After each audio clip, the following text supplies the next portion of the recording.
Esse bom dia aí todo animado. Eu quero ver hoje durante a aula. A gente tem um grande desafio, que são essas aulas remotas. Vocês estão iniciando o curso de especialização em fundações e estruturas, e é importante essa interação. E mais ainda porque a gente vai falar de patologia, né? Quem não gosta de patologia? Não está no grupo do WhatsApp? Sem problema, a gente vai dar um jeitinho e vai colocar lá, tá certo? Na hora do intervalo eu já te vinculo lá, já vejo se eu estou como administradora, se não eu falo com o pessoal, tá certo? E aí, ó, podem ligar microfone. Eu tenho certeza que vocês não vão querer ligar a câmera, né? Porque não querem mostrar aí a roupa de dormir, porque se eu pudesse eu estaria de roupa de dormir também, não vou mentir. Mas hoje a gente vai conversar bastante sobre patologia, e, assim, eu sou apaixonada, né? É rir da desgraça alheia, praticamente é isso. Mas a gente tem muito que aprender com patologia e eu ainda acredito que patologia deveria ser uma disciplina obrigatória dentro dos cursos de arquitetura e de engenharia, pelo simples fato que a gente descobre tudo aquilo que coloca no projeto na execução, o que é que pode acontecer na vida real, né? As consequências, é aprender com os erros dos outros. Se a gente aplicasse patologia com essa visão, nós sairíamos na frente, né? Pensando aí em atendimento ao cliente, de atendimento à durabilidade, a inclusive fazer o nosso nome no mercado, né? Esses aspectos são essenciais. Então, eu quero que vocês compartilhem, podem me interromper, podem ligar microfone, eu acho até melhor quando liga microfone, otimiza bastante.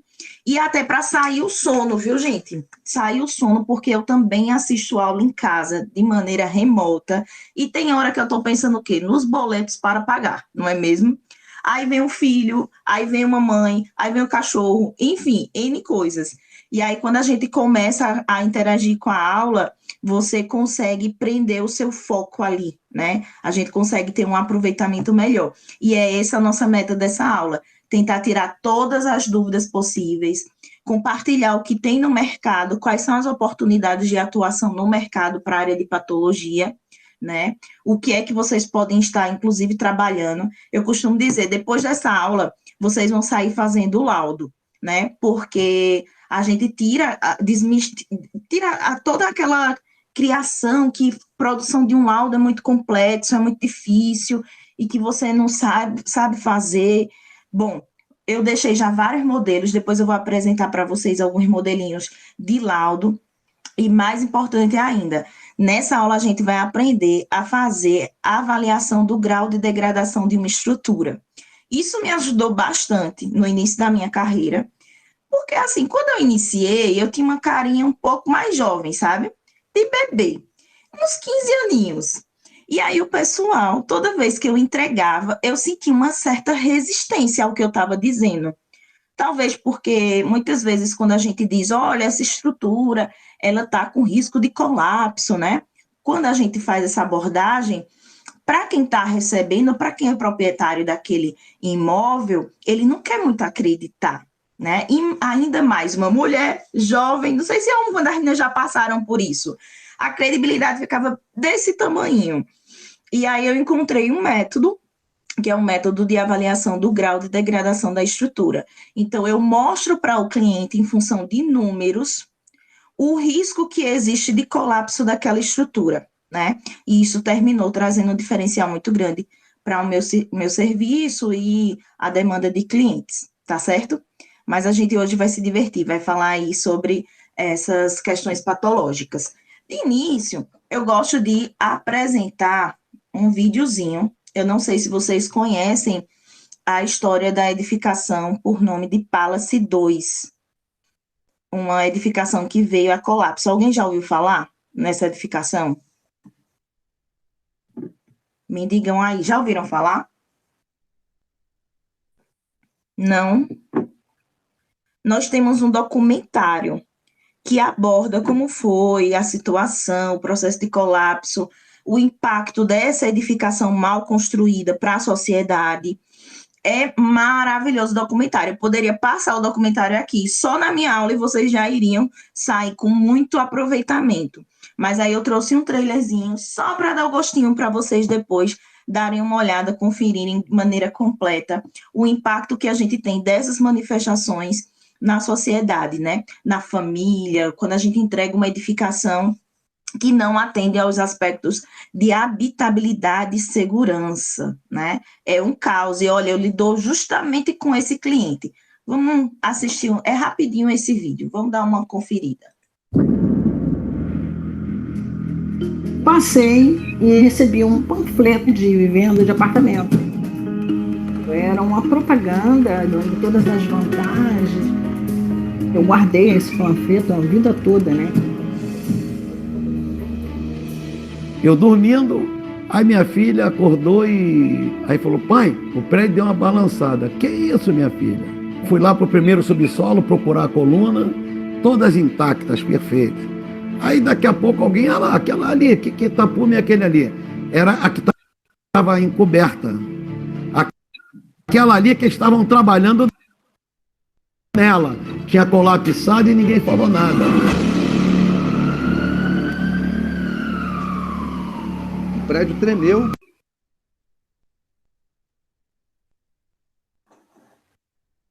Como se fosse um terremoto. Eu tomei a decisão de abrir uma porta para ver o que estava acontecendo. Quando eu abri, eu vi o Mar da Barra. Eu falei: Júnior, o prédio caiu.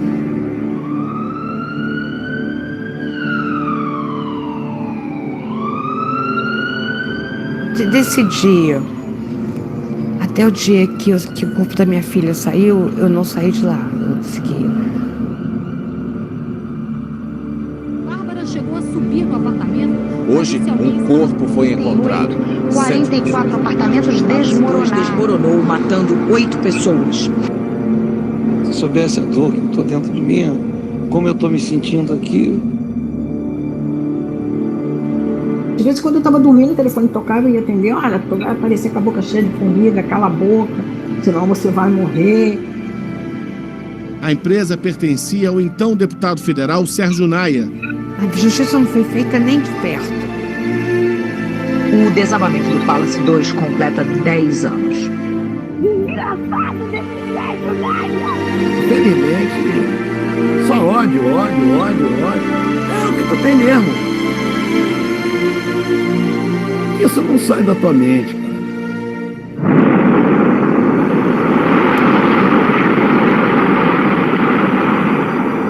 E que seja a última coisa que eu faça na minha vida. Eu quero ver essas pessoas na cadeia. É isso que eu quero. Dinheiro não paga a vida dela. Minha gente, eu posso assistir 1 milhão de vezes, eu ainda continuo arrepiada. Sério, é muito forte, né? Mas isso é uma realidade do impacto que a gente tem, né? Quando entrega uma edificação em que não atende a esses critérios de habitabilidade e segurança. O quanto a gente pode, tanto na parte financeira quanto a parte emocional, afetar a vida, né? A família que comprou aquele imóvel e que, infelizmente, parcelou em 20, 30 anos e que muitas vezes não vai atingir esse prazo aí, né, nem do parcelamento do imóvel, né? E isso é uma problemática hoje sistêmica, tá? De alto padrão a baixo padrão, quando eu pego lá as perícias, eu sempre consigo detectar os mesmos tipos de manifestações patológicas. Sempre. E sabe por quê? Um dos grandes motivos é que nós não tivemos diferença dos materiais de construção, dos sistemas de construção também, né? Quando a gente pega lá as indústrias no Brasil, a indústria da construção civil, ela só, na última pesquisa, ela só não perdia para a indústria do comércio em relação à inovação e tecnologia, tá? E aí, o que a gente percebe? O que a gente percebe? Que a agricultura evoluiu com tecnologia. Hoje eles conseguem detectar antes de ter uma praga, né, no campo, e a construção civil está utilizando o mesmo tijolinho cerâmico de 30, 40, 100 anos atrás, até mais, né? Então, a gente não teve avanços significativos, a gente está entrando numa indústria 4.0 e a gente tem os mesmos problemas. Então, não tem como ter resultado diferente, não tem como ter clientes satisfeitos se a gente está cometendo os mesmos erros de mais de 50 anos, de mais de 100 anos, né? Não teve evolução nesse aspecto, principalmente aqui no Brasil. Lá fora, a gente está com impressora 3D avançando cada vez mais, né? E entrega, inclusive, de habitação popular. E aqui no Brasil, isso ainda é uma mentalidade muito distante, o pessoal ainda não está fazendo testes, o recurso financeiro para pesquisa também está escasso, então toda essa problemática termina envolvendo. Agora, a gente não tem como esperar resultados diferentes se a gente continua projetando e executando da mesma forma, né? Isso é fato, tá? E, como eu estava dizendo para vocês, hoje em dia eu pego imóveis que foram entregues, tipo, com 2 anos, com 1 ano, com 6 meses, na entrega do próprio imóvel já apresenta várias manifestações patológicas, e aí são erros que não precisam ser erros complexos, erros simples, mas que geram um transtorno e que geram o que a gente chama de cliente detrator. É aquele cliente que faz a propaganda ao contrário. Tem um cliente que faz o boca a boca de dizer, eita, fulaninha é muito bom. Olha, Gisele, ela é uma excelente engenheira, pode contratar ela. Como também eu posso ter um cliente detrator que diz assim, olha, não chama a Priscila não, que o serviço dela não presta. Olha as condições que estão no meu imóvel, né? E aí faz o boca a boca no sentido contrário. E é terrível isso hoje. Eu fiquei até constrangida, tem uma galera que é de Caruaru e uma galera que é de João Pessoa e Campina Grande, né, nessa turma. Me confirmem aí no chat, para eu ter uma noção das duas cidades. Carol é Caruaru, Gisele Caruaru, né? João Pessoa, Campina Grande. Ótimo. Certo, então tá bem. Tem bastante gente de João Pessoa, né? Souza, Caruaru, perfeito, ótimo. Que são cidades que têm destaque, né? Não são cidades tão pequenas, para que a gente possa debater, inclusive, a nível de uma cidade pequena e a nível de uma cidade grande. O que eu estava comentando com vocês, deixa eu tentar lembrar, porque eu esqueci, eu ia fazer um comentário das cidades. Daqui a pouco eu lembro, daqui a pouco a gente volta aí a esse contexto. Mas vamos falando aqui sobre norma. Primeiro questionamento para vocês hoje, tá? Vocês consideram que norma é lei? O que é que vocês acham? Eu sou obrigada a utilizar as normas?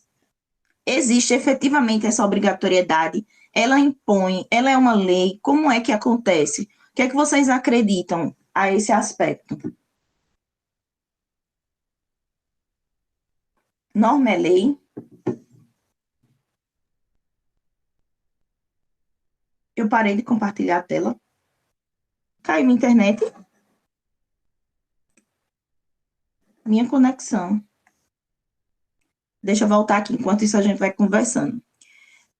E aí, gente, norma é lei? O que é que vocês acham?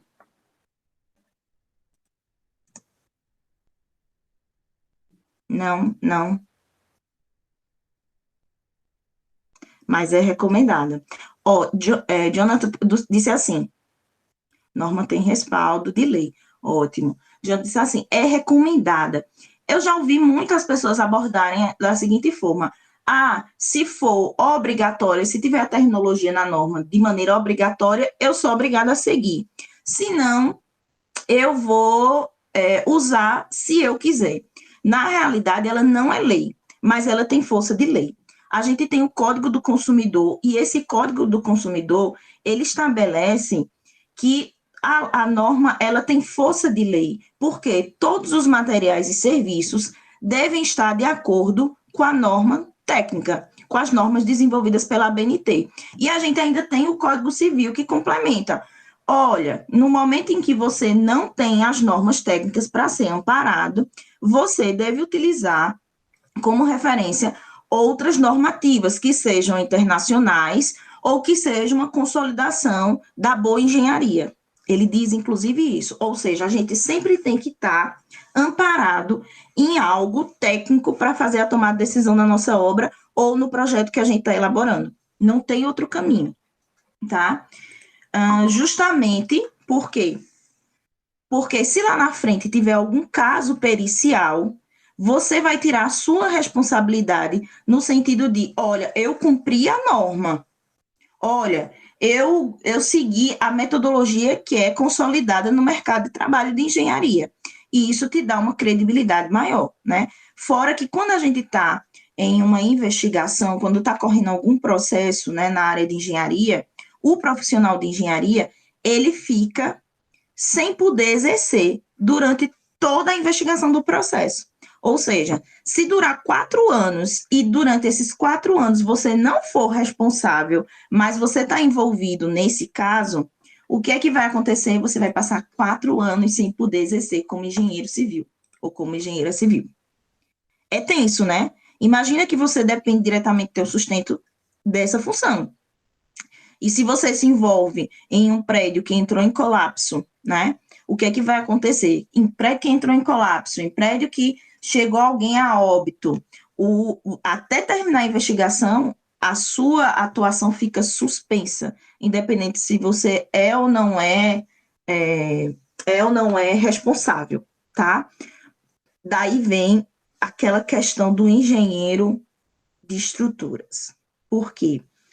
Acontece muito de alguém estar com uma estrutura irregular, precisar regularizar a edificação e procurar um engenheiro de estruturas para fazer, né? Elaborar aquele projeto que já existe, aquela obra que já existe. E é bem difícil, porque possivelmente se aquela obra ela iniciou sem um acompanhamento técnico, ela não vai estar apta às normas técnicas. E você vai estar assumindo uma responsabilidade para o resto da sua vida.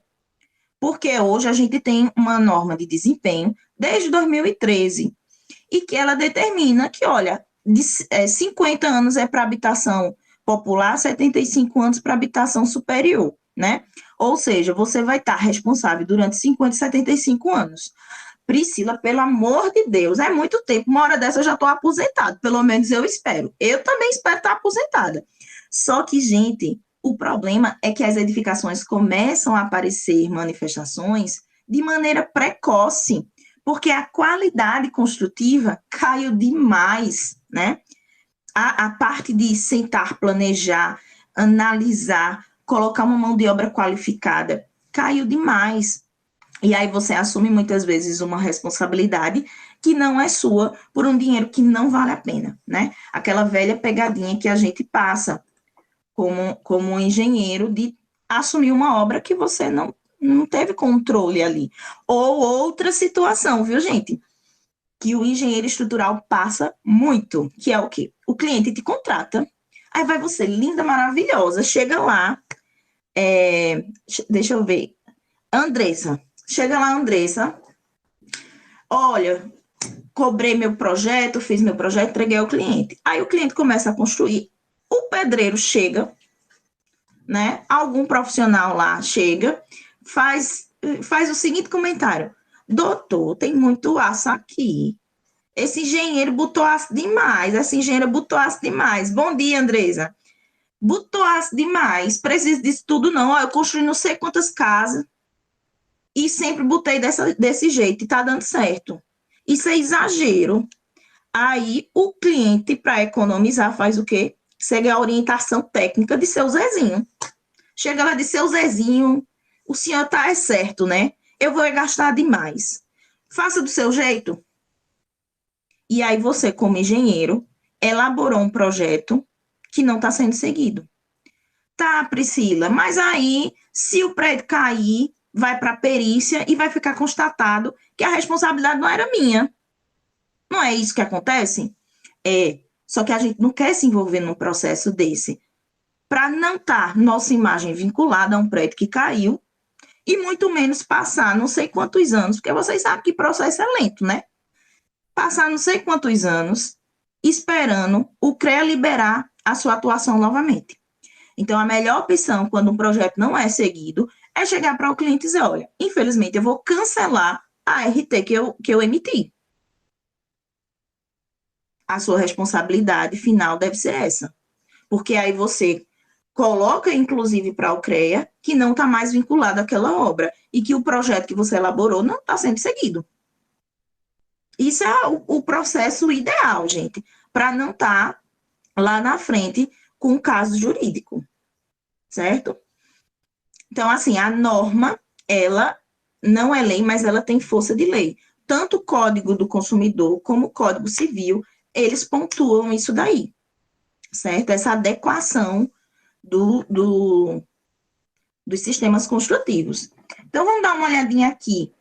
Já que norma não é lei, vamos ver esse videozinho aqui, rapidinho.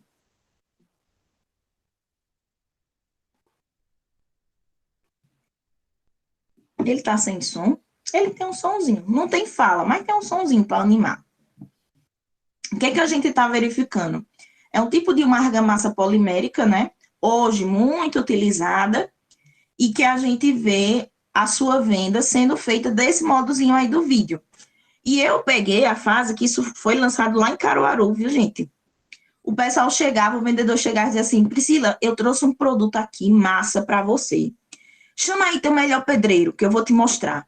Aí pegava o tijolo, colava um tijolo no outro, colava no pilar, pedia para o pedreiro subir, toda aquela propaganda, toda aquela venda que eles estão mais do que certo para ganhar o dinheirinho deles. Mas a gente, como responsável técnico, tem que ter muito cuidado com esses materiais também que são colocados no mercado, né? De maneira inovadora. Por que eu estou dizendo isso? Porque esse composto polimérico, ele promete várias coisas.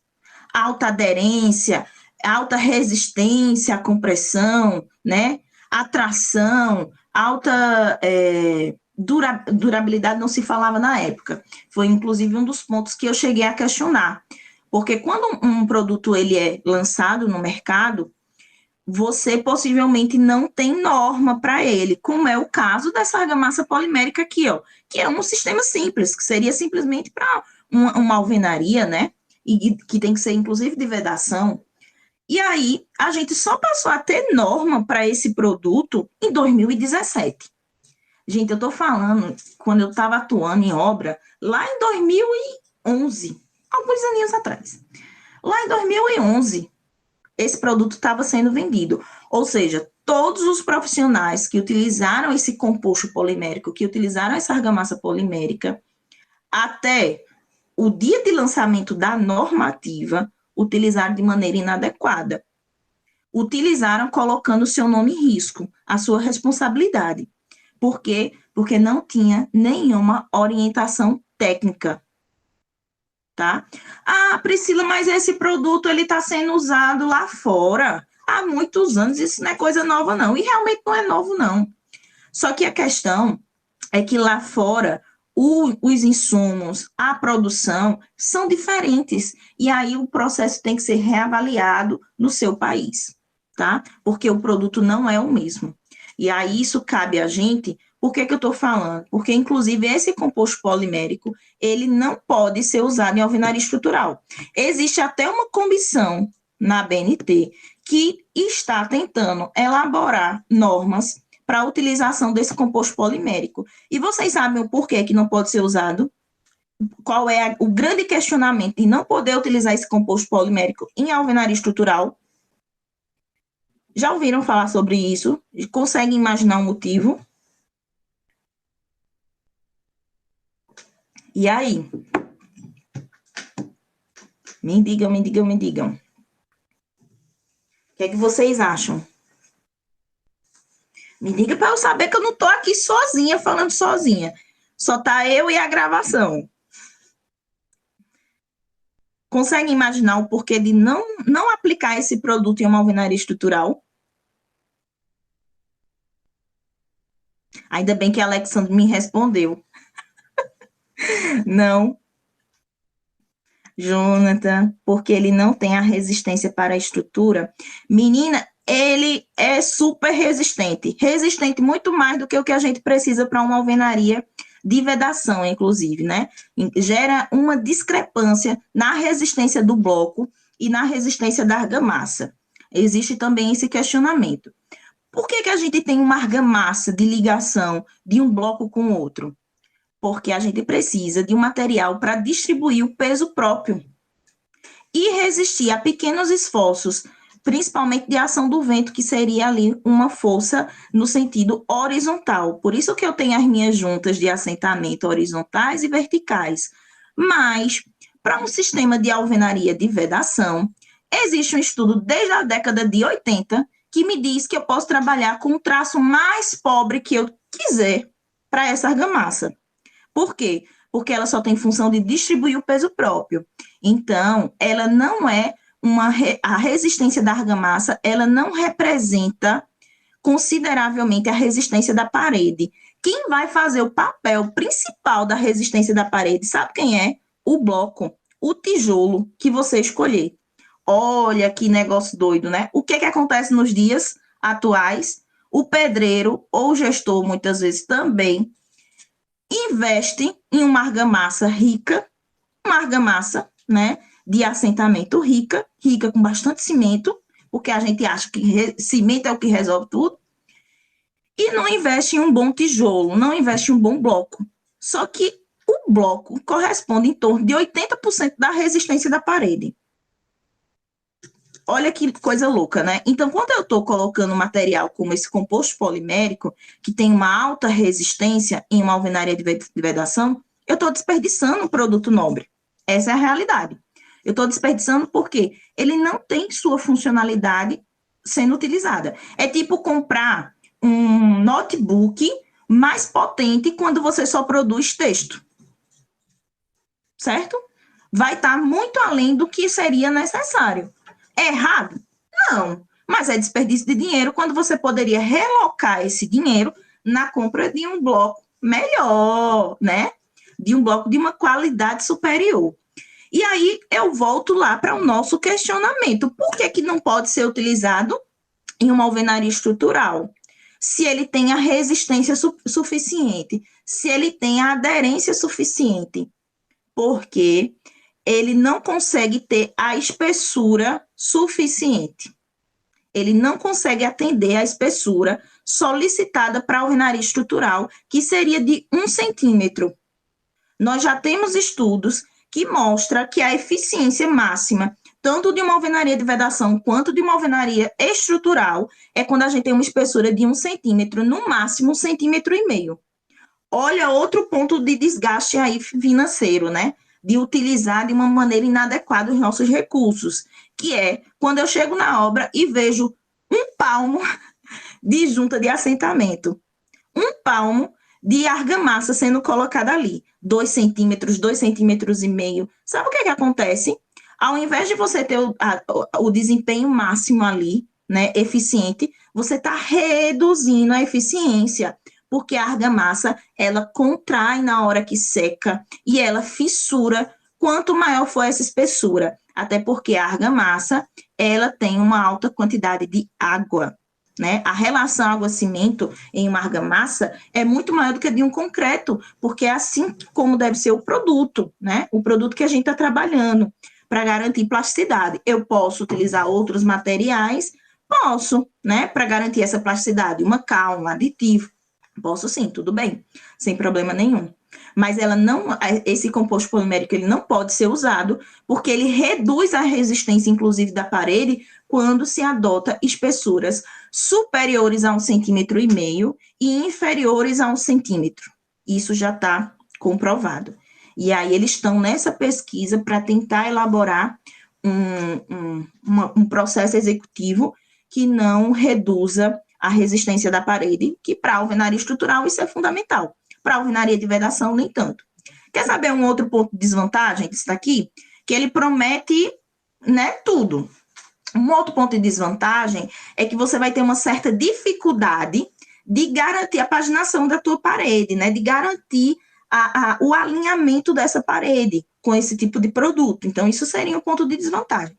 A parte de segurança, vocês já ouviram falar, né? Tendinite e tal, mas isso é só treinamento, tá? O que é que eu quero chamar a atenção aqui, falando desse composto polimérico?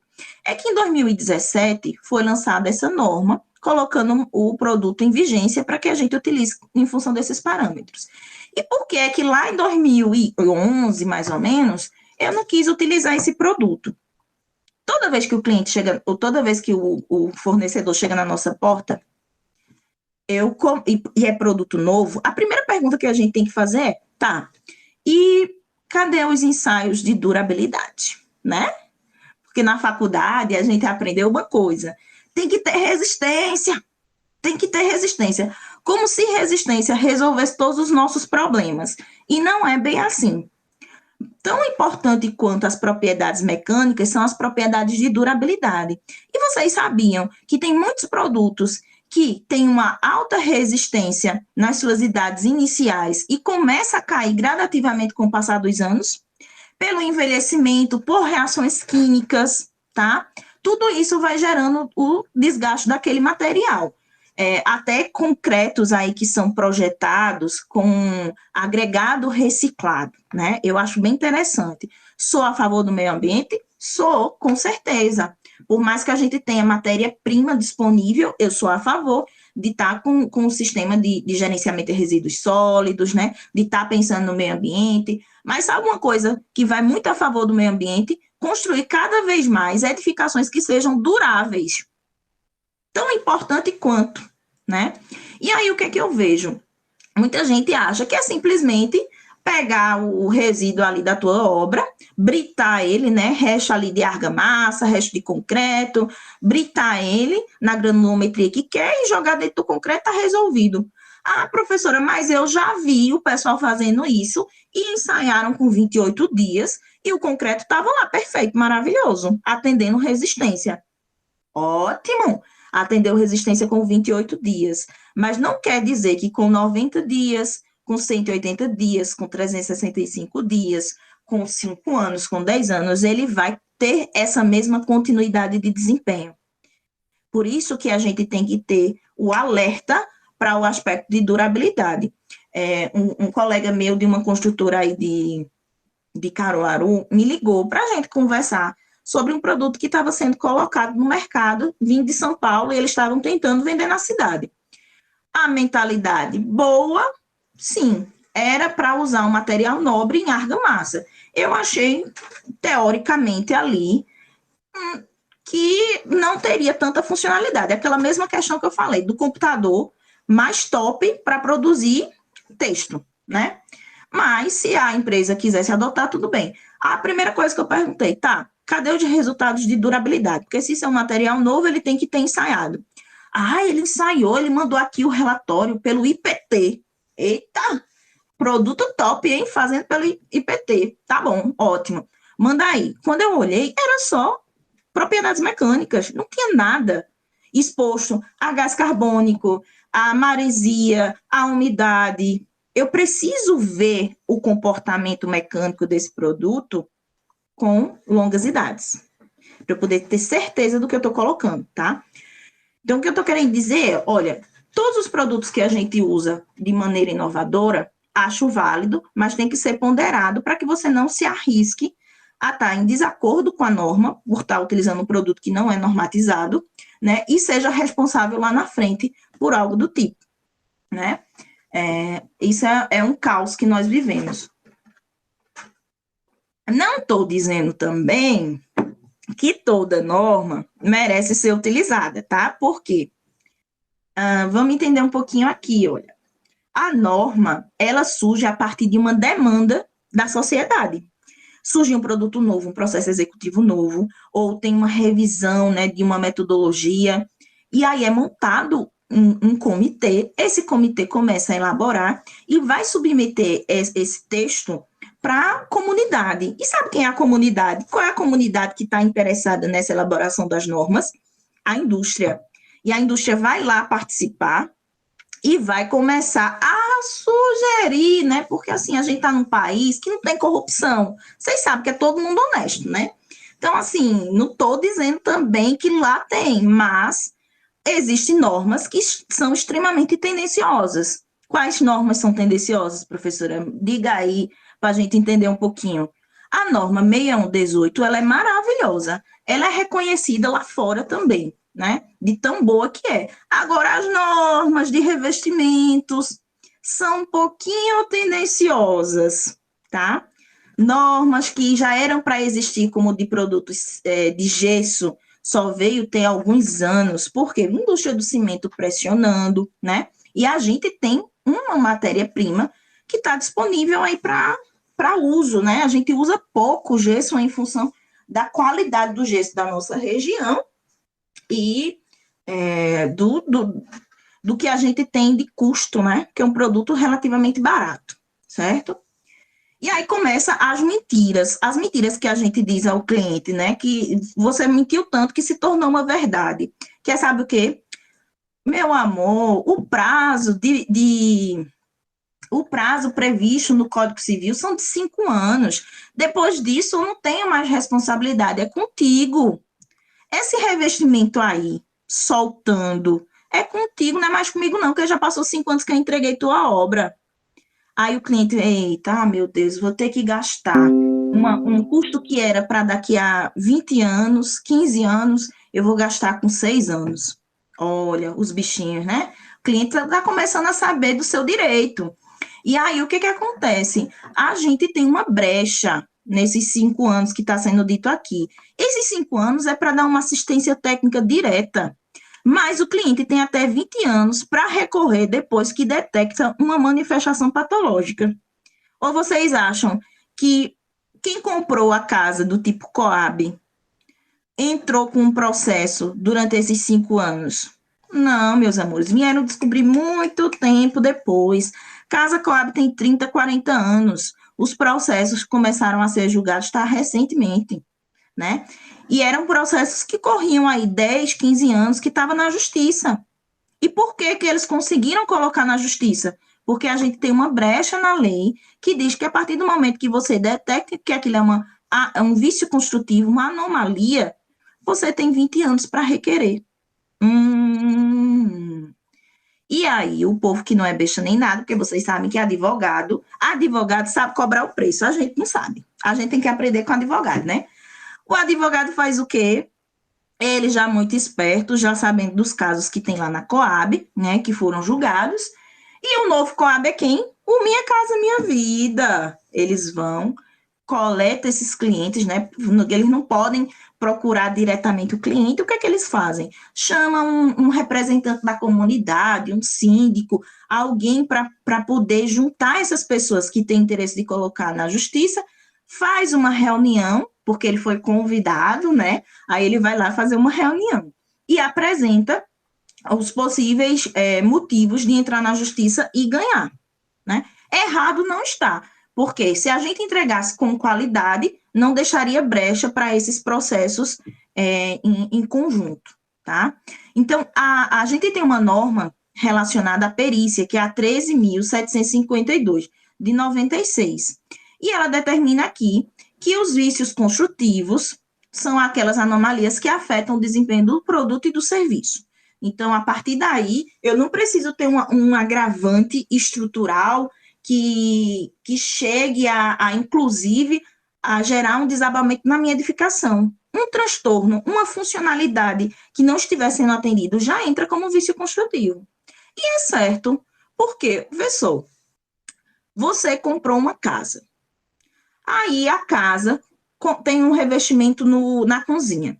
Você percebe que aquele revestimento na cozinha, depois de 5 anos, começou a o quê? Desplacar. Você percebe que quando desplacou, tinha uma incidência de umidade ali. Possivelmente, na base da parede, possivelmente essa incidência de umidade vai estar relacionada com a ausência de impermeabilização. Que existe norma, olha só, coleguinha, pelo amor de Jesus, desde 84 que a gente tem uma norma que estabelece processo de impermeabilização. Acreditam nisso? E aí a gente tem um descumprimento geral das normas. E eu acho engraçado, porque como eu trabalho muito com essa parte, os meninos me ligam para a gente debater, para tirar alguma dúvida, né? E faz parte da nossa área. Atendo o telefone. Isso é um gestor de obra que está há 1000 anos, viu, em obra. Aí liga, Priscila, deixa eu tirar uma dúvida contigo. Eu fui numa obra de uma construtora concorrente e eu vi que a sapata estava sendo impermeabilizada. E eu fiquei, oxi, e precisa impermeabilizar a sapata? Precisamos impermeabilizar as fundações, independente do tipo de fundação que você tenha. E aí eu comentei com ele, gente, a gente tem norma desde 84 para impermeabilização. Ela é obrigatória. Ele disse, mas esses anos todos, eu nunca vi ninguém impermeabilizando as sapatas. Eu já vi impermeabilizando a viga baldrame, né? Mas sapata nunca vi. Veja que coisa interessante. E os sistemas de impermeabilização, eles não vão ficar durante 50 anos com a estrutura, não. Até porque o próprio fornecedor, ele te dá um prazo de vida útil do produto muito inferior. Quando você encontra um produto que é comercializado e tem um prazo de 10 anos, nossa, esse já está com vantagem, né? Mas, normalmente, os sistemas de impermeabilização, eles chegam a durar até 20 anos. O que a gente entende, então, a necessidade de fazer impermeabilização? É porque ela entra como uma camada de sacrifício. Antes da estrutura ser atacada pelos agentes deletérios, o que vai acontecer? A impermeabilização se desgasta primeiro. E aí, lembra aqueles 50 anos que a gente estava falando lá da estrutura? Eu tenho 20 anos que foi consumido pela impermeabilização, para depois começar o desgaste com 50 anos, né? A gente não quer projetar uma obra que só dure isso, mas foi preciso criar algum parâmetro no Brasil, né, como orientação de durabilidade, porque estava um caos, minha gente, estava um caos. As coisas estão até melhorzinha, mas no boom econômico, tem alguém que pegou ainda esse boom econômico, ou só eu que sou idosa aqui? Me digam aí, como é que vocês estão? Faz tempo que estão no mercado? Como é que tá aí? Porque o boom econômico, ele foi muito vantajoso para a gente, mas foi terrível para a qualidade construtiva. Começando agora. Está começando no momento bom. De verdade, eu acredito. A gente vive esses ciclos de baixa e tal, mas a gente está voltando ao aquecimento. Se Deus quiser. Tem 1 ano. Ana Clara tem 1 ano. Como é que está assim, o mercado? Vocês já pegaram algo relacionado à patologia? Já tiveram alguma experiência nessa parte de patologia?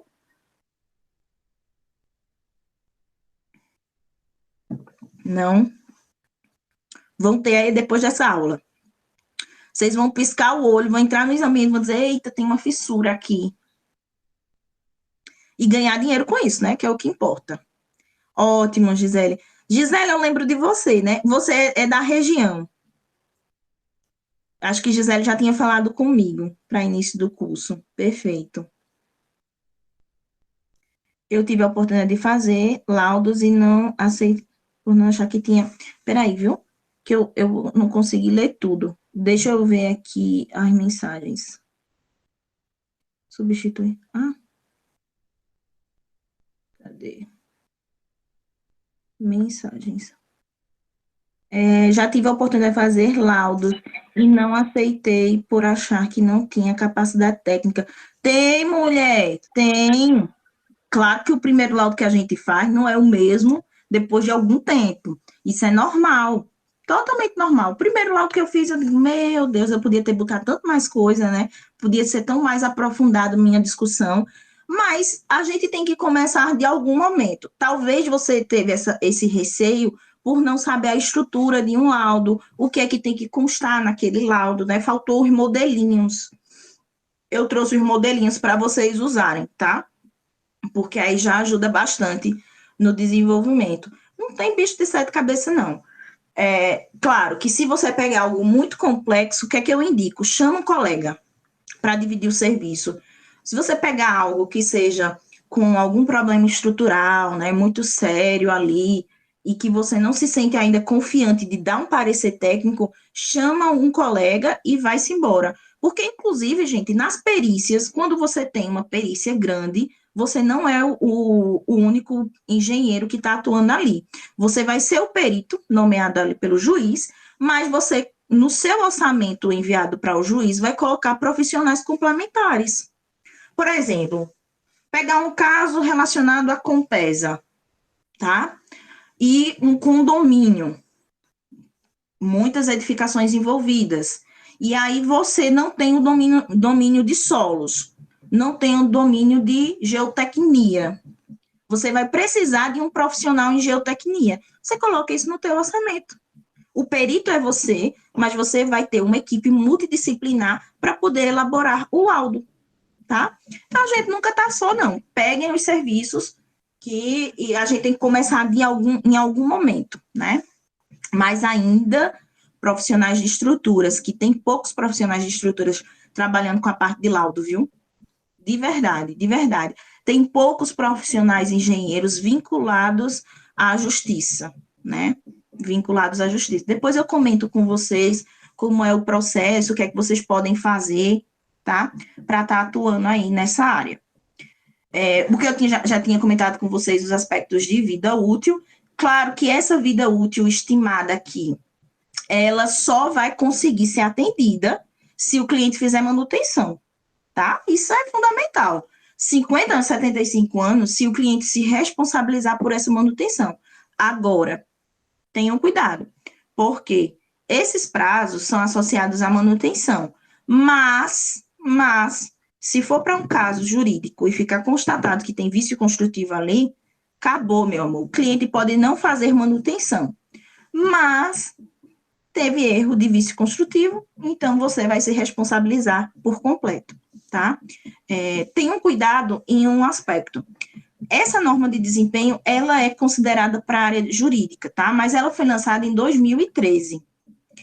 Então, você pode utilizar ela como fala, mas se você pegar edificações que foram construídas antes de 2013, você vai ter que utilizar as normas de referência do período construtivo. Por quê? Você foi nomeado para ser um perito. Chega lá, pega uma edificação de 30 anos atrás. Você não pode comparar com a norma 6118 de 2014, porque os parâmetros foram atualizados.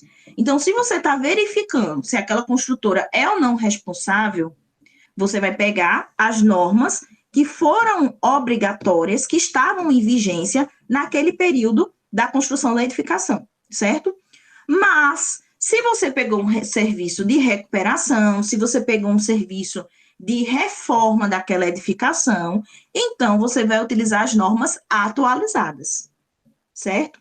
Mas para ponderar isso daí, que eu vejo muito erro de assistente técnico que vai dar o suporte a uma das partes e que coloca as normas atualizadas. Eu posso utilizar, inclusive, como referência de uma boa prática, mas eu não posso estar consolidado meu texto do laudo em uma norma que não era vigente naquele período, tá? Então, tenham cuidado nisso. E aí, o que eu tinha comentado com vocês, manifestações patológicas no Minha Casa Minha Vida. Ixi, Maria, professora, olha, eu terminei tirando uma outra, eu nem tinha visto, tá vendo? Vou só comentar, porque eu tirei e só deixei a de estrutura. Saiu um estudo em 2014, de lá para cá não saiu mais nenhum, relacionado a um estudo oficial do governo, tá? Em 2014, foi constatado que 51% das edificações entregues na faixa 3, que já é uma faixa, muito melhorada, apresentava manifestações patológicas. Olha a bronca. Aí você pensa, é o quê? É um problema muito sério? É uma manifestação muito complexa? Não, é tipo fissura, vazamento, assim, um problema que é muito difícil de consertar. Não, é normalmente problemas simples, mas que vão se agravando pelo acúmulo, né, de anomalias, de vícios construtivos que teve naquela edificação, tá? Esse estudo aqui de Saad, de 2014, ele correlaciona estruturas de concreto armado, né? O que é que ele me diz? Olha, foi investigado edificações entregues com 5 anos no estado de São Paulo. E o que foi observado é que 18% das manifestações encontradas estão correlacionadas à corrosão. Ave Maria, corrosão, 5 anos, pois é, idade precoce, né? Aí você pensa que isso é raro de acontecer? Não, não é raro de acontecer, não. Tá? Cada vez mais fica em evidência a corrosão precoce. Por quê? Qualidade do concreto que está sendo adotado. Primeira regra. qualidade do concreto. Não tem aquela classe de agressividade que a gente fala, e parece que ninguém quer aplicar em obra? Ia resolver consideravelmente os problemas de corrosão precoce, tá? Depois, fissuras, a gente tem ali 3% em relação à deformação estrutural, veja que é uma coisa mais rara de acontecer. Degradação da argamassa, que já vai estar associada, inclusive, com a qualidade da obra, né? Se não está produzindo concreto de boa qualidade, com menos porosidade, imagina uma argamassa, entre tantas outras aí, certo? Ao lado, eu tenho uma imagem que é de uma edificação, um dos primeiros serviços que eu fiz, né, de uma edificação residencial. Aqui é uma viga também, aqui tem um pilar, e em cima é um reservatório superior, tá? Tem uma tubulação hidráulica aqui, e o que é que aconteceu nessa edificação para essa corrosão estar tão avançada? Isso, inclusive, é uma casa de alto padrão. Quem é de Caruaru sabe que não é uma região tão agressiva assim para ter uma corrosão avançada, a não ser que seja uma edificação antiga ou uma edificação que foi negligenciada, né, na sua execução. E aí, o que foi que aconteceu aqui? O reservatório superior foi vazando água gradativamente, e com o passar do tempo, essa água foi infiltrando nas estruturas até gerar o processo de corrosão. Sabe como foi que o cliente descobriu que essa edificação estava comprometida? Porque o forro de gesso que estava amarrado na estrutura colapsou. E aí, quando colapsou o forro de gesso, a gente conseguia visualizar todos os elementos estruturais. Veja que situação, né? Complicado. Deixa eu só procurar uma coisa aqui, gente, rapidinho. Ai, Jesus, eu tirei dessa aula um slide. Mas aí eu falo para vocês. Aí. Diante disso, a gente tem uma classificação pelo IBAP, né, que é um dos órgãos, um dos institutos que normatiza a parte de patologia aqui no Brasil. A gente não tem tantas normas. Saiu recentemente a norma de inspeção predial, mas a gente não tem uma complexidade ainda de normas. E aí o Instituto vem e elabora alguns termos para que a gente utilize, alguns processos, né, para facilitar o dia a dia. Então, essas terminologias chiques que nós temos aí, né, que um nomezinho mais complicado, é uma forma educada, uma forma técnica de dizer quem é o responsável no laudo, sem dizer quem é, né? Aquela velha história. Então, eu posso ter uma anomalia endógena, exógena, natural e funcional. O que é essa anomalia endógena? São anomalias relacionadas à construção, endógenas, dentro da edificação, de origem da edificação. Então, são relacionadas a erro de projeto, erro de execução, especificação inadequada de material. Tudo isso a gente considera como anomalia endógena, tá? Exógena é provocada por terceiros. Então, como assim provocada por terceiros? Lembra do caso de Maceió, que a gente tinha um bairro que estava afundando e que foi correlacionado à extração? Sabem esse caso? Sim? Pronto. Isso é considerado uma anomalia exógena. Eu já vi também, né? Pronto, vou dar outro exemplo. Teve uma cidade, eu não sei se foi no Piauí, eu não lembro qual foi o estado, que numa das crises hídricas recentes, começaram a fazer vários furos de poço artesiano. O que foi que aconteceu? Houve uma redução, né, daquele nível de água, e houve um adensamento do solo, comprometendo também as edificações. Isso é considerado uma anomalia exógena. Outro exemplo de anomalia exógena. Aí vai Andresa construir. Vai ser engenheira de execução de uma obra, começa a sua construção, começa a fazer sua fundação, caminhão começa a entrar, sair, a vibração do solo. O que começa a acontecer nas casas vizinhas? Fissuras. Essas fissuras que foram provocadas pela construtora, ela é considerada uma anomalia exógena, tá? Provocada ali por terceiros. Então, a responsabilidade é até onde vai. Brumadinho também, tá? Todos esses casos, porque Inclusive, essa anomalia natural, a gente tem que ter muito cuidado nessa classificação natural. Fenômenos naturais. Como assim fenômenos naturais? Porque eu sei que na região da Mata Sul, aqui de Pernambuco, chove muito. Então, isso não é um fenômeno que não poderia ser previsto na minha edificação. Eu sei que em João Pessoa é a capital e que tem uma emissão de gás carbônico maior. Então, vai ter uma degradação pelo gás carbônico, né? Pela maresia. Pronto, melhor. Pela maresia. Eu sei que a maresia existe. É um fenômeno natural. Mas eu não posso considerar que o meu imóvel não vai ser projetado para atender, que sempre vai ser classificado como anomalia natural, tá? Ah, eu estou tendo corrosão por cloreto. Então, é uma anomalia natural? Não. Vai ter que investigar. Possivelmente vai ser uma anomalia endógena. Se for uma edificação nova, né? Se for uma edificação recém-construída, né? Passando ali de 50 anos, a gente sabe que é a questão do envelhecimento próprio da edificação, tá? E o funcional relacionado ao uso. Não tem quando o cliente chega assim e te liga e diz, Priscila, vem aqui fazer uma inspeção na minha casa. Que apareceram umas fissuras. Eu peguei a minha casa tem um primeiro andar, e aí eu criei um depósito no primeiro andar para guardar uns materiaizinhos. Aí a gente chega lá, tem o quê? Alguns sacos de cimento, né? Algumas coisinhas bem leves. Foi mudança de uso. Essa mudança de uso pode ser considerada uma anomalia funcional, tá certo? São exemplos aí das classificações dos termos que a gente usa. Desempenho e manutenção. O grande caos da nossa cultura é que a gente não faz manutenção. Vou fazer uma pergunta aí para vocês, eu quero que me respondam, tá? Por favor. Quem é que abre a caixa de gordura a cada 6 meses? Quero ouvir resposta. A cada 6 meses, quem é que abre uma caixa de gordura aí? Em casa, não estou nem dizendo para pegar serviço, não. Quem é que abre? Eu não. Everson não, Luiz não. Ninguém.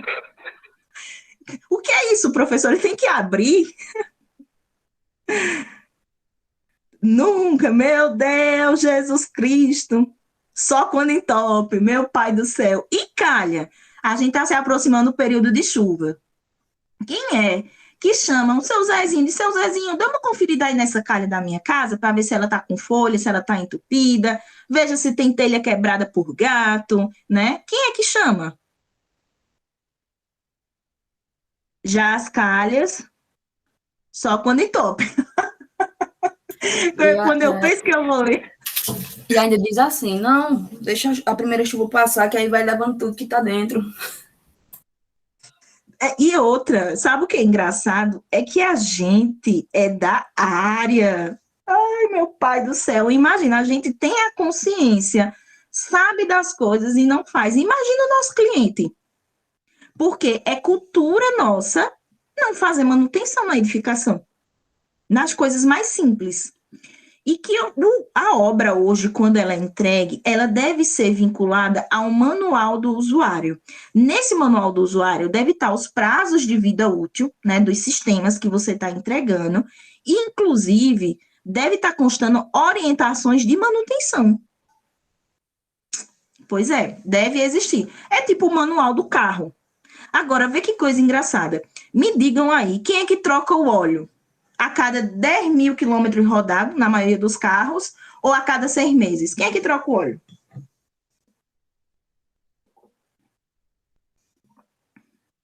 Rodo muito, eu.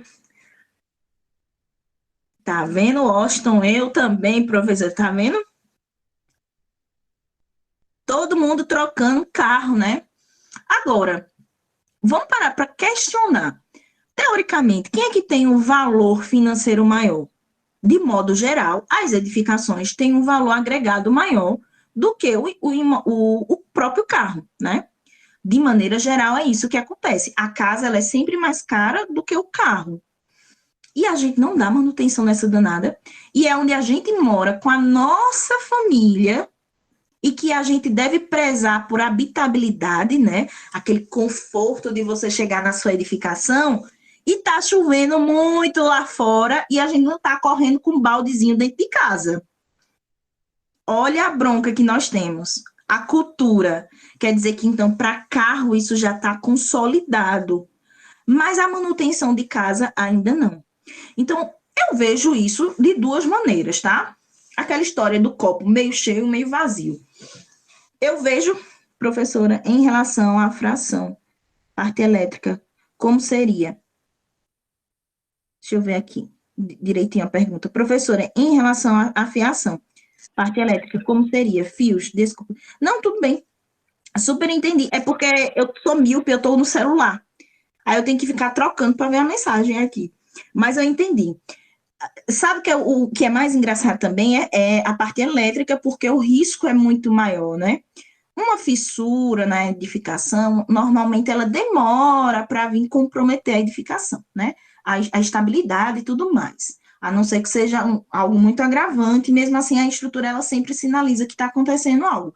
Mas a parte elétrica não avisa, né? Ela não avisa. E aí a gente tem um problema grande. Porque se você pegar a sua casa de 10 anos atrás e hoje, o número de eletrodomésticos é muito superior, né? Se tiver filho, cada filho com celular, ainda tem computador, aí tem televisão, muita gente tem televisão no quarto, aí vem som, aí vem na cozinha mesmo. A gente, se tivesse um robô para fazer o nosso serviço, a gente já tinha botado, né? Se tivesse disponível para a gente já tinha colocado, porque é um equipamentozinho para cada coisa, em menos de 10 anos. A mudança no uso da eletricidade mudou consideravelmente. E não foi atualizada a parte de fiação, certo? Então, a primeira regra é fazer essa inspeção na parte elétrica e ver o que precisa ser atualizado. Por quê? O cliente chega e acha que é normal o disjuntor tá disparando. Tem gente que pega um pedacinho de alguma coisa e coloca lá o disjuntor, aquele interruptorzinho do disjuntor levantado, que é para ele não disparar, para ele não desativar. E aquilo entra como dispositivo de segurança. E não tem. A parte elétrica tem um item muito importante, que é o DR, dispositivo residual, né? Que é para evitar choque. Não tem aquela história que você tem uma criança na casa e tem que colocar o protetor de tomadas em todas elas? Isso acontece porque não tem DR.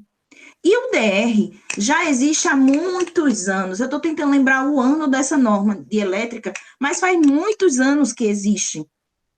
E que mesmo assim ninguém atualizou. Ninguém vem atualizando. Normalmente na parte elétrica é preciso analisar e atualizar a fiação, porque os cabos possivelmente não estão atendendo, porque a divisão dos circuitos não estão atendendo, pela demanda de eletrodomésticos que está em funcionamento da casa, tá? Então, verificar se tem alguma emenda que foi mal feita. Acho que foi ontem, ou foi antes de ontem, que teve um incêndio no Hospital de Sergipe. Vocês viram isso? A primeira coisa, eu disse, foi elétrica. Tenho certeza, não preciso nem de parecer. Que normalmente é o que está envolvido na parte de incêndio, tá? Algum aspecto da instalação elétrica que não está sendo atendida. E coisa simples de se resolver. Nunca é nada tão complexo assim. E aí a gente tem duas imagens extremas, né? Uma edificação em construção, toda fissurada, sua fachada, e que isso está relacionado ao tipo de traço que foi utilizado aqui, a temperatura. Vocês sabiam que a gente precisa fazer cura na fachada? Já ouviram falar nisso? Cura na fachada?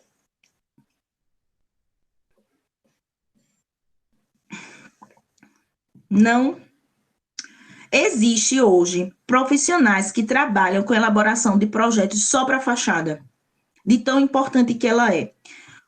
O maior transtorno que nós temos é um revestimento daquele desplacando. Um bichinho daquela, uma pastilhazinha daquela, menorzinha, cair na cabeça de uma criança é fatal. Fatal, fatal, fatal. Em João Pessoa, vocês já observaram na orla construções de prédios utilizando rochas ornamentais tipo granito, mármore na fachada? Já viram alguma parte desplacando? Como é que está em João Pessoa? Faz tanto tempo que eu não vou em João Pessoa. Sim. Ai, cidade maravilhosa, minha gente. Ai, meu Deus. Vida de aposentado, eu queria ir para lá. Morar, que é maravilhosa. Já, né? É o mais grave que nós temos. As normas foram atualizadas para revestimentos de parede, de fachada, e eu não posso fazer colagem. Eu não posso colar uma rocha ornamental com argamassa, né? Colante. Eu não posso fazer isso em fachada. Por quê? Porque o peso e a suscetibilidade daqueles desplacar e cair na cabeça de alguém é grande. É grande. Nem com a C3. Nem com a C3.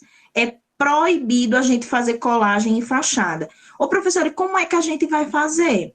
Vai fazer ela parafusada. Olha a diferença. Vai fazer como uma fachada ventilada. Você vai ter uma estrutura metálica por trás e a placa ela vai ser parafusada. Agora, vai ter que ter cuidado em quê? Nos parafusos, né? Nos inserts que vão ser utilizados. Eles têm que ser galvanizados. Senão também não adianta muita coisa, não. E por que foi que teve essa mudança na norma? Pelo risco que existia, né, do desplacamento. O desplacamento é uma das principais manifestações patológicas que nós temos. Geral. E por que é que existe essa manifestação tão séria, professora? Processo executivo, porcelanato grandes, exatamente. Tudo que tem uma dimensão muito grande, hoje não é mais recomendado. Colar mais nada, mais nada. É uma tendência das pastilhas cerâmicas, vocês sabem por quê? Porque elas têm uma telinha estruturando por trás e ajuda no aspecto de aderência. Você tem um prédio, né? Tem a gravidade associada com a espessura de argamassa que foi colocada ali, com a ação do vento na hora da execução, se não secou aqueles cordões de argamassa, né? N coisas que geram o desplacamento. Então, quando você executa com a pastilha, se ela se desprende de maneira pontual, ela se desprende pedaços, né? Pedaços muito menores do que se a gente estivesse falando ali de uma rocha ornamental, sei lá, 60 por 60, tá? Até o peso dela na hora de cair vai ser menor, certo? Os cuidados são os mesmos, mas por questões de segurança houve essa alteração na norma. É bem interessante falar de fachada, muito, porque é uma coisa relativamente simples. Professora, mas a senhora me disse assim, que tem que fazer cura. Sim, depois que eu terminei o meu chapisco, que eu vim e apliquei o meu embolso, que é a camadazinha lá de regularização, essa camada de regularização, ela é para tirar as imperfeições da minha estrutura, concorda?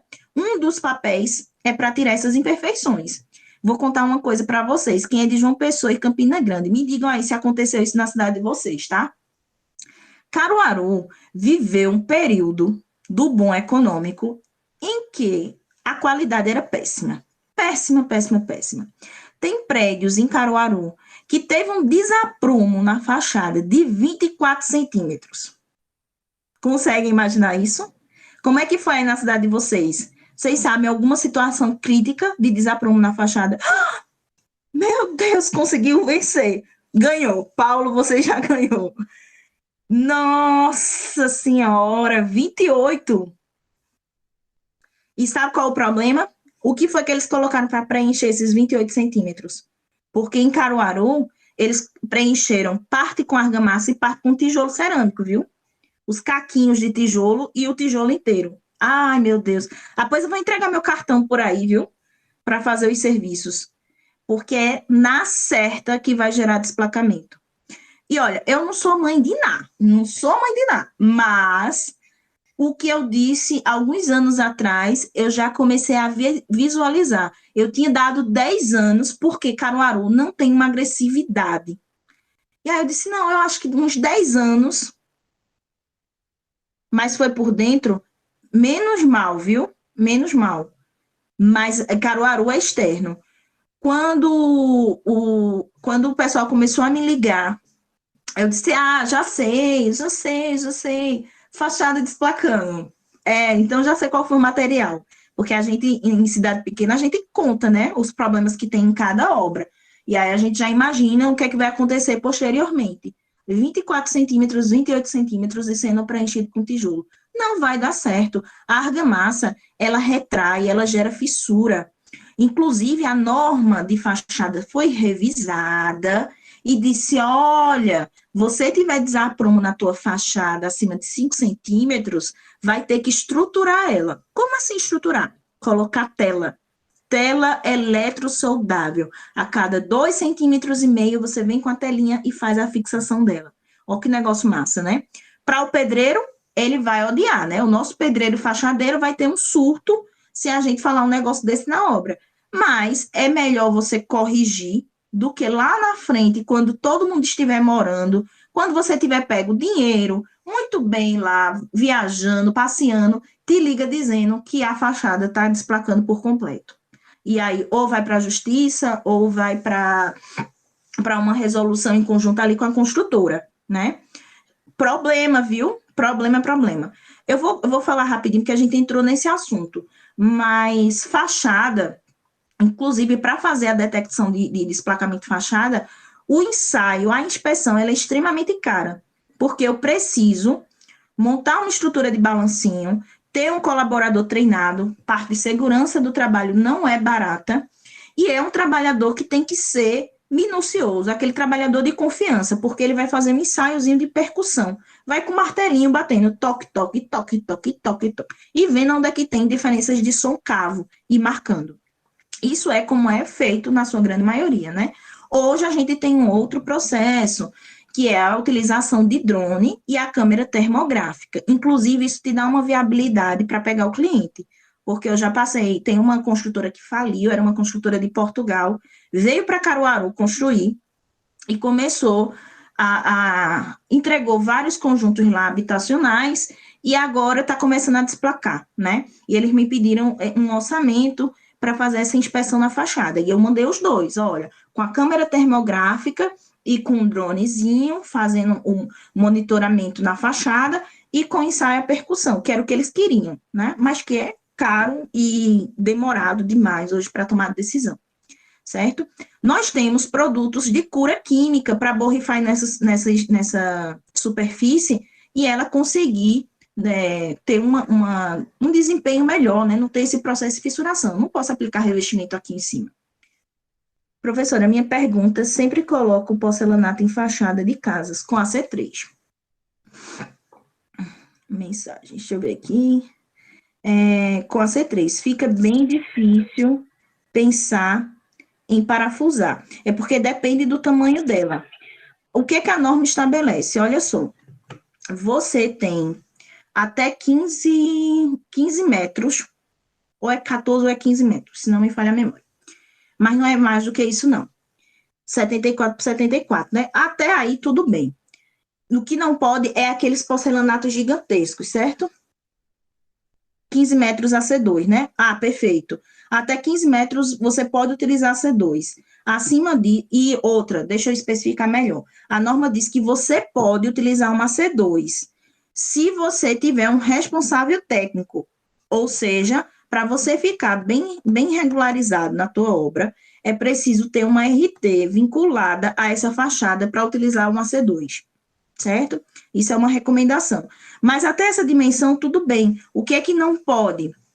Não pode aquelas peças que são maiores, né? Maiores do que 1 metro. Tá? Você não tem como utilizar ela. Eu vou depois passar um videozinho, como é que faz essa montagem parafusada de peças, tá? Para vocês, porque não entra nessa disciplina.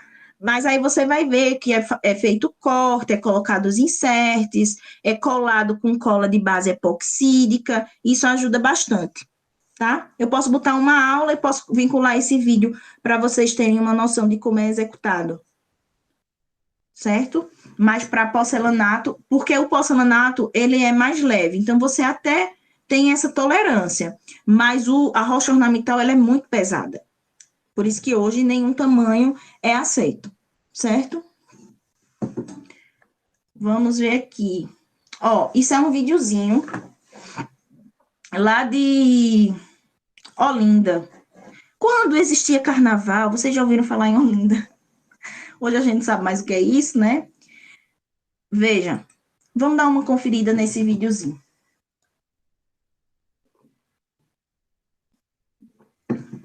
Vocês estão vendo um matinho verde crescendo ali? Aqui é o reservatório, né, superior dessa casa. Isso foi um ponto de inspeção. Vocês conseguem perceber que essa edificação mora pessoas, né? Assim, tem roupa estendida e tudo mais. O que chama a atenção? É que todo dia o pessoal entra nessa casa, vê uma coisinha verde nascendo no reservatório, na laje do reservatório, e não acha estranho. É o ponto que a gente chegou do descaso com manutenção. Olha só o matinho aqui. A árvorezinha crescendo nessa laje. É um descaso total. Mas isso é uma realidade nossa. E aí eu estava falando com vocês que tem o copo meio vazio e meio cheio, né? Isso é algo cultural. É difícil ainda para as pessoas entenderem a importância da manutenção, até para poder você ter uma segurança maior na tua casa, né? Morar na tua casa. E também tem um ponto positivo. É um local que ainda é escasso, né? Ainda é escasso o seu trabalho. Então, é como você tivesse ainda um mercado para estar explorando. Normalmente, as pessoas que entram em um mercado que ainda não tem uma competitividade ali, vai se dar melhor quando ele se desenvolver, né? Porque conseguiu consolidar o nome. E tem coisas muito interessantes. Eu cheguei para trabalhar uma época, não somos acostumados a fazer manutenção só corretiva. Só quando o problema está lá, a água está vazando dentro de casa, a fissura apareceu, e aí começa a problemática. Vou contar uma coisa para vocês, viu? Porque a gente tem que rir da desgraça, né? Sabe qual é o momento que eu mais ganho dinheiro? Vou dizer. Quando cai prédio. Não estou desejando que nenhum prédio caia. Mas, quando o prédio cai, ele serve de alerta para aquelas pessoas que estão negligenciando, né? Aqueles sintomas que tem na edificação, como fissura, e ele liga para um profissional, para o profissional ir lá, porque ele ficou com medo. É quando, normalmente, a gente ganha mais dinheiro, certo? Vejam como são as coisas, né? Sempre tem um outro lado à vida. A gente está passando por uma situação crítica de escassez, muitas vezes de trabalho, e começou a surgir, inclusive, uma demanda de serviço para mim que era rara de acontecer, relacionado à avaliação de imóveis para inventário. Sempre tem um caminho. O bom de engenharia civil é isso. A gente tem uma gama de atuação no mercado de trabalho. E cabe a gente diversificar também, né? Tentar estar atuando, ter um plano A, um plano B, um plano C, para sobreviver nessa nossa área, que depende da política, depende da economia, né? E aí tem esse aspecto cultural aqui. Aí eu estava comentando com vocês que eu fui para Salgueiro, passei um ano morando em Salgueiro. E é uma cidade do sertão. Sertão. E o que me chamou a atenção é que lá tinha uma empresa que fazia planos de manutenção. Olha que negócio louco, uma cidadezinha de 30 mil habitantes, tinha uma empresa trabalhando com plano de manutenção. Aí ele fechava um pacotezinho. O que é que todo mundo quer fazer na casa? Pintar a casa. Pronto, a casa quer ser pintada todo ano, né? Recebeu aquele 13º, todo mundo quer ajeitar a casa para o Natal, que o brasileiro é assim, né? Quer pintar, mas não quer fazer outras coisas, que também é importante. Cabe a gente também conscientizar. E aí eles montavam pacotes, por exemplo, a parte sanitária, né, de entupimento sanitário, de pintura, de instalação elétrica. Eles criaram vários pacotezinhos e o cliente pagava o ano todinho aquele pacote e planejava a manutenção. Bem legal, né? Um outro ponto de vista para a gente estar atuando. Só para a gente concluir essa parte de desempenho e manutenção, isso daqui é o gráficozinho que a gente tem para indicar ao cliente a importância que a gente faz na manutenção, né? se não tem interferência de manutenção, a vida útil ela termina sendo reduzida. E toda vez que tem uma intervenção nessa edificação, você ganha como se fosse uma sobrevida. Nunca volta ao desempenho inicial da tua edificação, mas ganha uma sobrevida ali, certo? O que a gente tem aqui do lado? Vamos debater. Vou contar a história daqui, tá? Foi o primeiro laudo que eu fiz. Essa edificação, ela é do interior de Pernambuco, de uma cidadezinha por nome de Canhotinho. Aí, a advogada me chamou e disse, Priscila, eu peguei um caso aqui, inicialmente é só uma pessoa que vai entrar na justiça, mas é um bairro inteiro que foi executado por uma construtora, e eu queria que você fizesse a inspeção predial na edificação. Aí cheguei lá. Conheci Poderosa. Poderosa era proprietária, né? Dona e proprietária dessa edificação. Poderosa casada com 2 irmãos gêmeos. Poderosa vulgo Luciano. E aí Poderosa chegou e disse assim, é Natal, é período Natal, e eu tenho meu jardim. Chamei seu Zezinho para botar uma tomada no meu jardim e poder colocar o pisca-pisca. Gente, essa casa, ela estava muito ruim a construção, tinha muitos vícios construtivos, estava tendo recalque diferencial, estava várias problemáticas. Mas o que é que aconteceu? De tudo que tinha, nada superava o que seu Zezinho tinha feito. E o que seu Zezinho tinha feito? Colocou a tomada que Poderosa queria para ligar o seu pisca-pisca. Poderosa, besta nem nada. Quando eu cheguei aqui, eu me apavorei. A primeira coisa que eu pensei é, Deus deve ser muito bom e deve estar em todos os lugares, porque ainda não morreu ninguém com isso daqui.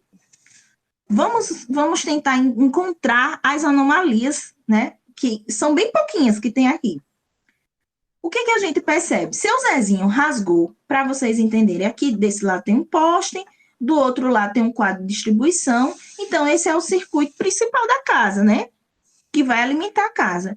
Aí seu Zezinho veio, procurou o circuito, cortou, porque ele não é besta nem nada, cortou aqui, fez uma emenda com 2 fios da mesma cor, colocou uma tomada, que era o que Poderosa queria, e ele fez a fixação com material mais adequado, que seria o quê? Madeira. Pegou um pedacinho de uma madeirinha ali, das plantinhas de Poderosa.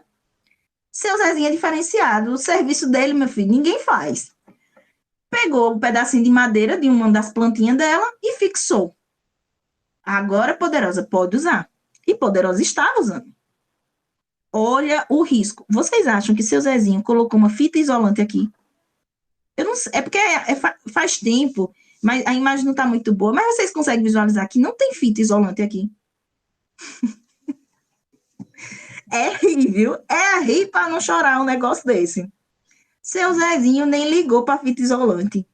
Aqui a gente tem 2 tipos de erros, tá? Tem um erro relacionado ao usuário, né?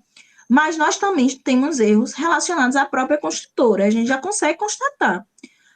A construtora, primeiro, utilizou um eletroduto flexível, quando eu tenho que utilizar um eletroduto rígido, né? Porque está aterrado.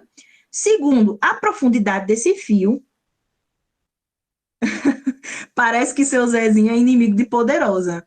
Meu pai do céu. E outra, vocês conseguem imaginar? Estão vendo que isso daqui está molhado? Ela aguava isso daqui, minha gente. É demais um negócio desse, né?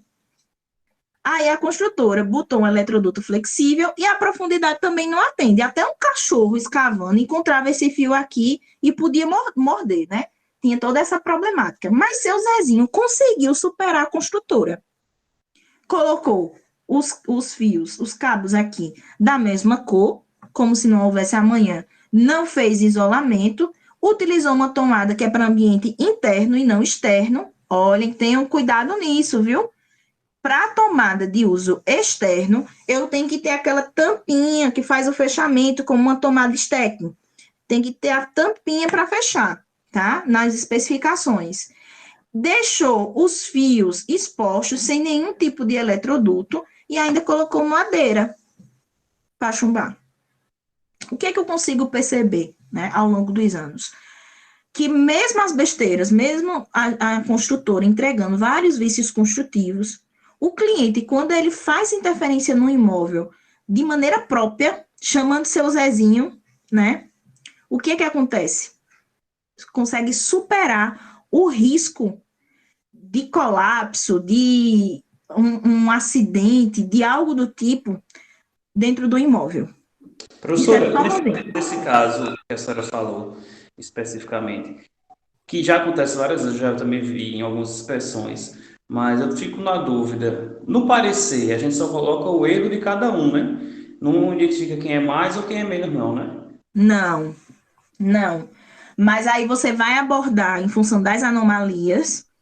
Aqui nesse item, inclusive é uma dica que eu dou para vocês. Entrou em uma edificação, ela tem risco de gerar um acidente grave, né, de gerar uma morte ali, você vai ter que identificar isso para o cliente, tá?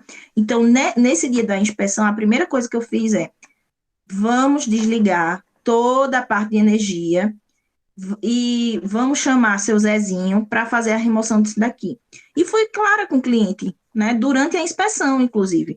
Por quê? Porque é de nossa responsabilidade, depois que um profissional técnico entrou em um ambiente e que esse ambiente confere algum risco, a gente tem que dizer ao cliente, tá? Tem que dizer ao proprietário do imóvel.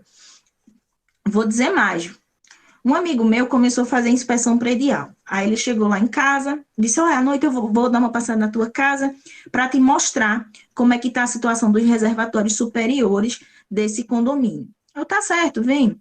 Quando ele chegou, o reservatório não podia ser mais usado, ele deveria ser isolado e corria risco de colapso.